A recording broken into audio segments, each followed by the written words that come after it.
qëllimi që pendohesh nuk është për shkak të gabimit të padrejtësisë,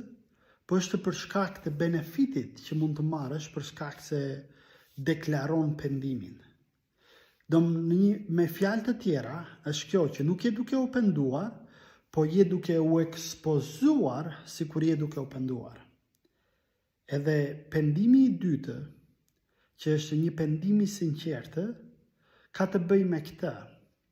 me kuptimin e gabimit, me kuptimin e padrejtësisë, me rrëfimin e padrejtësisë, me marrjen të përgjegjësisë, kërkuarjen të faljes,